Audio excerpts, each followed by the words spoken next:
दरबार पूर्वक अचानक आने का कारण आज भाई दरबार मैं अपने दिल में कुछ तमन्नाएं लेकर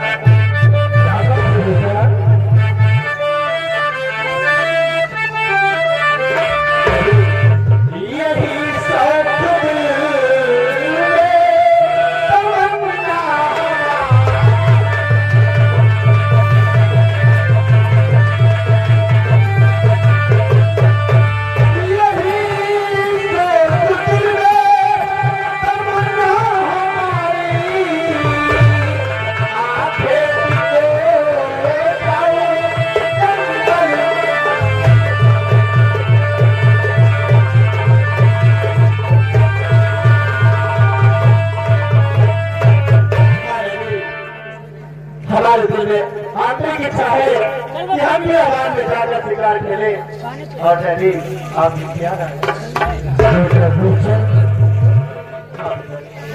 तो जानता है शायद तुझे मालूम होगा कि तू बहुत छोटा था तब तेरी माँ का स्वर्गवास हो गया। तेरे लालन पालन के लिए मैंने दूसरी शादी किया तो तेरी परवरिश में कोई कमी ना रह जाएगी। आगे सोनू यादव मथुरापुर निवासी इस सीन में पसंद होकर के ये 50 किलो से 10 रुपये का इनाम पार्टी को धन्यवाद है। हाँ पिताजी तेरे सिवा इस दुनिया में मेरा है ही कौन। बच्चा बेटा शाम से शराब खेलेगा लेकिन याद रखना वो कौन सी बात है कि शाम होने से पहले महल में वापस आ जाना। क्यों नहीं रेडी? जैसा आपका आदेश ये राजकुमार गुलशन वैसा ही पालन करेगा। यही तो उम्मीद है। लेकिन पिताजी बोलो मेरे साथ में दरबार से एक सिपाही है। जिस सिपाही को चाहो उस सिपाही को अपने साथ ले जाओ बेटा। मेरे साथ में जहरीला को राजकुमार गुलशन की सुरक्षा के लिए तुझे राजकुमार गुलशन के साथ जाना है। जहरीला देखो मेरे डैडी कितने अच्छे हैं डैडी से बना मेरा जीवन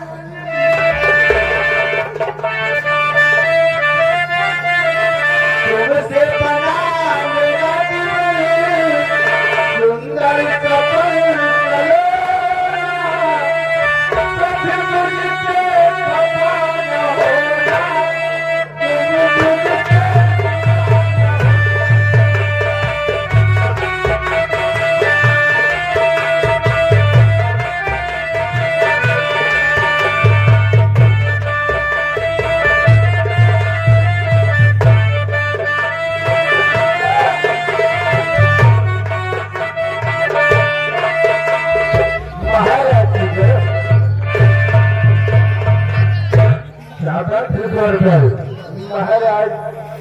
मेरे दरबार महारानी जी आपसे मिलना चाहती है महाराज। महारानी जी दरबार के वक्त मुझसे मिलना चाहती है। जी महाराज, हमारे लिए इजाजत है।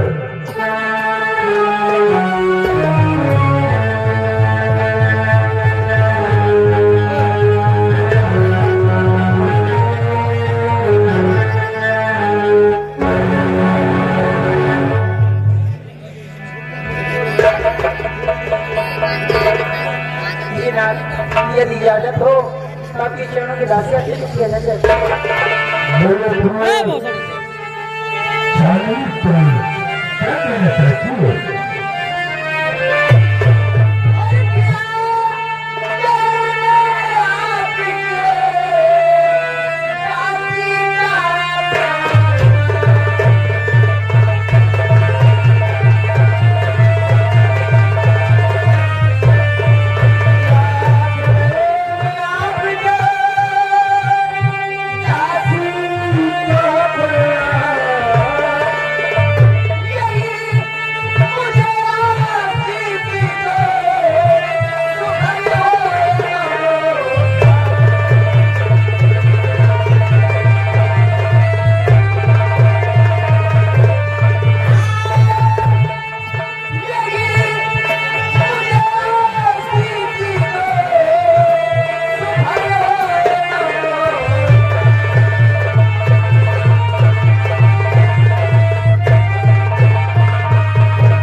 दरबार के वक्त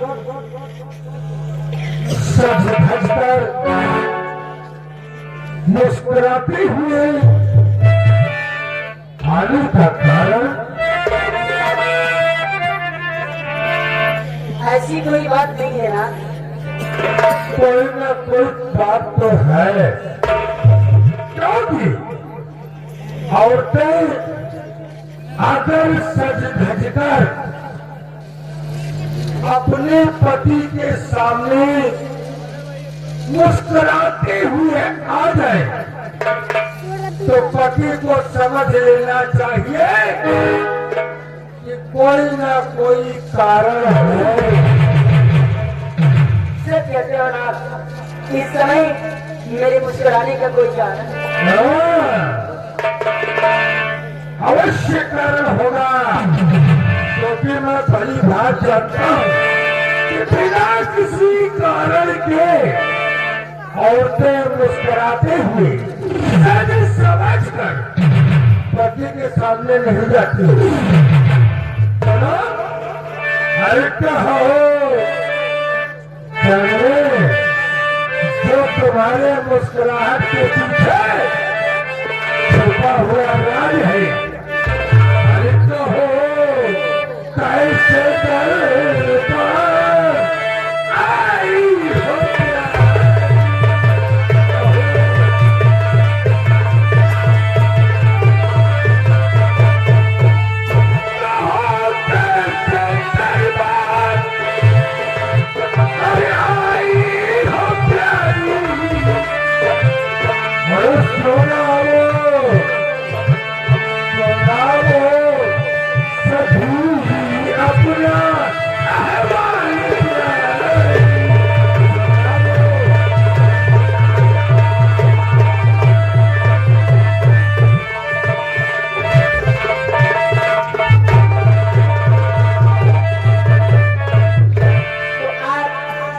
मुस्कुराने का कारण जानना चाहती हूँ। अवश्य। मेरे मुस्कुराने के पीछे क्या छिपा है?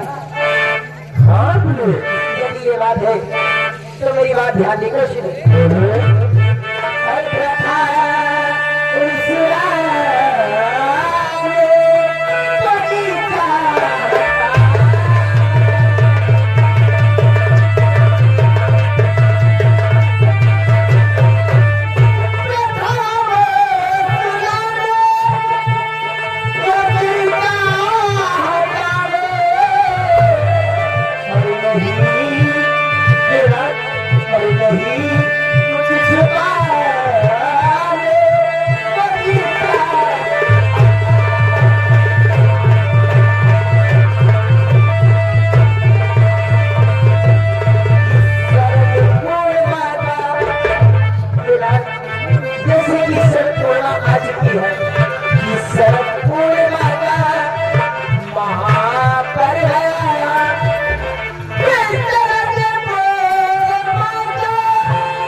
दिन आया है, कल शरद पूर्णिमा है।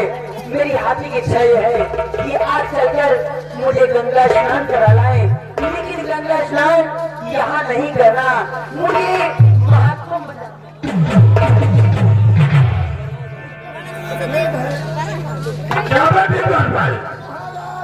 ये हमारे आगे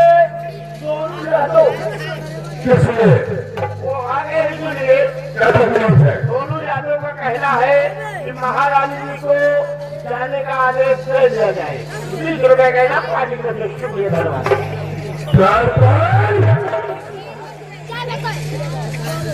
क्या तू नहीं जानता है कि कुंभ में कितनी भगदड़ मची हुई है? कितने लोग मर गए और तू जाने की इजाजत मांग रहा है?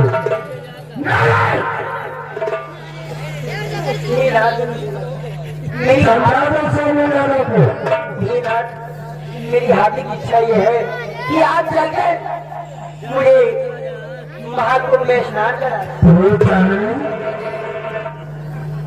मैं तुम्हें कुंभ स्नान अवश्य करवा देता। पहली बात तो कुंभ में इतनी भीड़ है कि कितने मासूम लोगों की जानें चली गई। महाराज क्या बात है? दोनों यादव आए हैं, इसलिए बहुत गुजारिश कर रहे हैं महाराज। क्या चाहिए? अरे उनका कहना ये है महाराज, दोनों यादव का कहना ये है कि महारानी जी को भेज दिया जाए,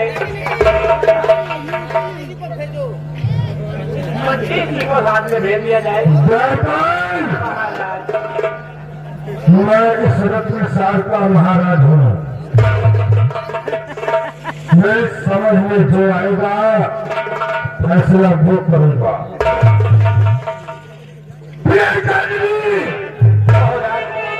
तुमको मैं अवश्य लेकर करके कुंभ का स्नान करवा देता, लेकिन मैं हमेशा परेशान रहता हूँ तो मेरी रत्न सार की रियाया को कोई तकलीफ न हो। इसलिए मेरे पास टाइम नहीं है, मेरे पास फुर्सत नहीं है। यदि आपके पास टाइम नहीं है तो मैं गंगा स्नान कैसे करूं? हाँ, रही बात गंगा स्नान की तो मेरी बातों को गौर से सुनो। और दरबार से किसी सिपाही को भेजकर गंगा जल को मंगवा देगा। और बात दूर नहीं,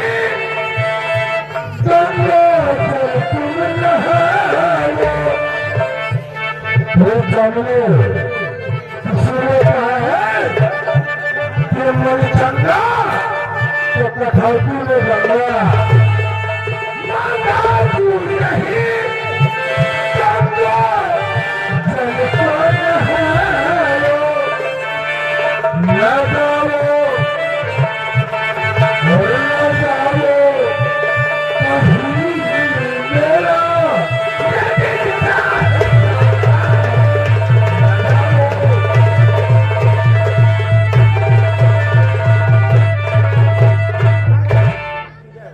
क्या बात है? बार बार लगातार सोनू यादव ये लगा रहे हैं हमारे कह रहे अगर कोई दिक्कत हो कोई परेशानी हो तो मंत्री साहब को महारानी जी को तो कहो स्वयं दिलोरो लेके चले आवे गंगा स्नान कराया हो गया शांत में हो जा। यदि आप मुझे गंगा स्नान नहीं कराएंगे तो क्या होगा? और मैं यहाँ जलमगा कर गंगा स्नान नहीं करना चाहती। गंगा स्नान करूंगी तो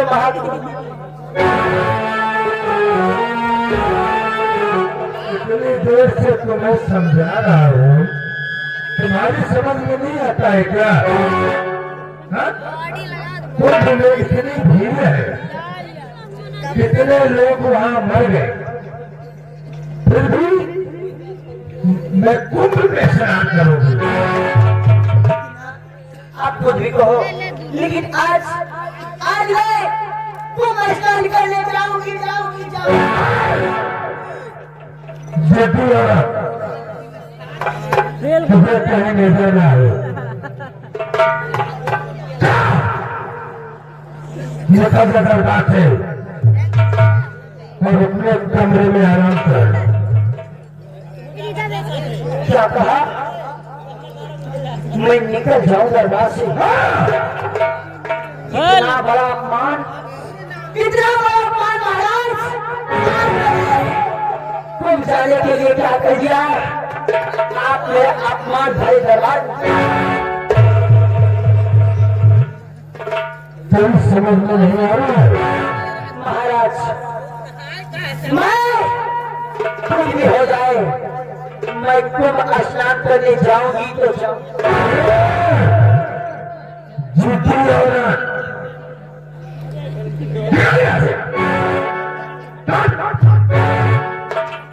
इतना बड़ा अपमान करते जा रहे हो। अगर ये भी करना था, अगर मेरी माता को नहीं मानी थी तो मेरे साथ शादी करने का ये मतलब कि माला की तरह तुझे अपने गले में डालकर घूमूं? बड़ा ये कोई पहली बार नहीं है महाराज। पत्नी का फर्ज है पति की आज्ञा का पालन करना। हाँ साहब, ये आगे अजीत मोहम्मद यही की निवासी है। सीट को देखते हुए सीट से पसंद होकर के 10 रुपये का इनाम दे रहे हैं। कह रहे हैं कि महारानी तो मानो तो जरूर जाएगा। महाराज, इस भरे दरबार में मेरा अपमान किया, सब कुछ बर्दाश्त कर सकती है महारानी चांदनी। ये महारानी चांदनी सब कुछ बर्दाश्त कर सकती है, लेकिन भरे दरबार में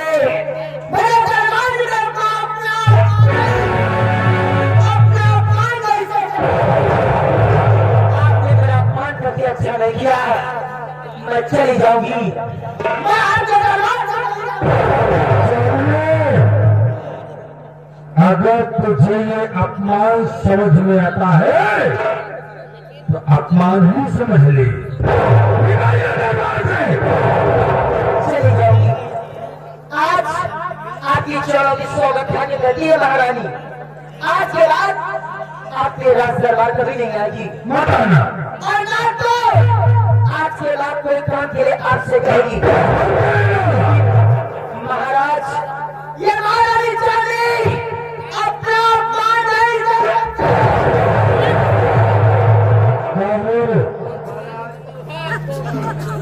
सोनू यादव फिर तेल लगा रहे हैं महाराज। 10 रुपया दे रहे हैं महारानी जी के। भाई ज्यादा डिस्टर्ब करेगा तो तुझे अंदर करूंगा।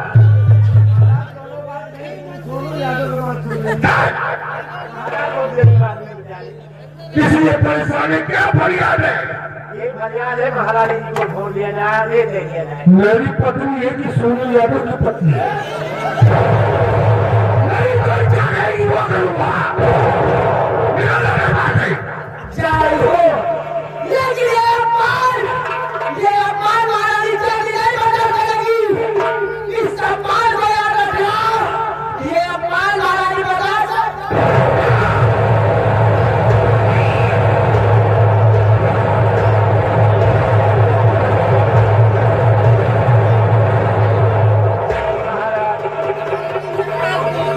अब कौन आ गया? किसने? किसने? कह रहे हैं मंदिर आपको भेज दिया जाए। क्या? मंदिर आपको कहाँ?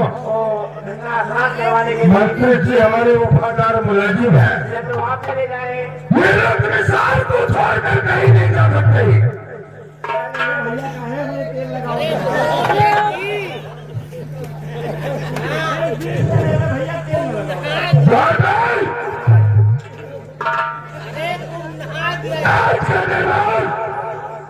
यहीं पर समाप्त किया जाता है। सभी दरबारी सभी कर्मचारी को सूचित कर दो कि कल समय से पूरा अपनी अपनी ड्यूटी पर तैनात हो।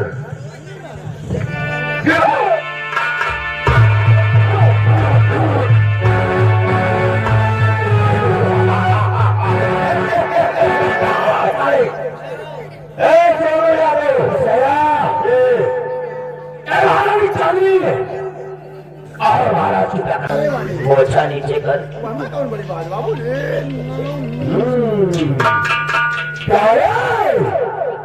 ये दूसरा मोर्चा हमारा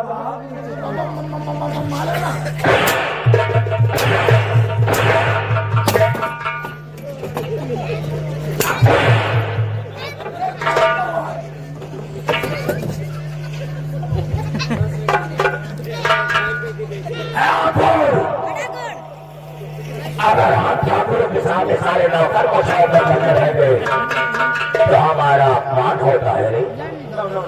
मान गए सारे मुझे मिटाने वाले।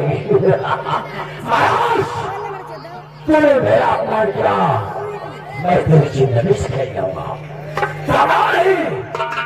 वो रही कि कब तू मेरे हाथों से मारा जाए। इसीलिए कहते हैं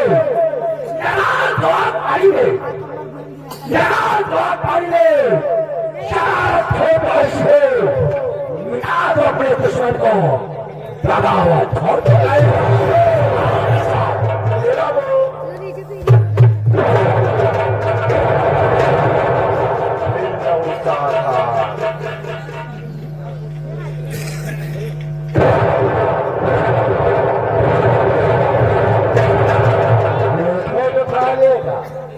अपना था ठिगवाए पर, अपना था ठिगवाए पर है। हमारे मोटा का सार कहा नीचे करो, लेकिन हम कहा निमाने वाले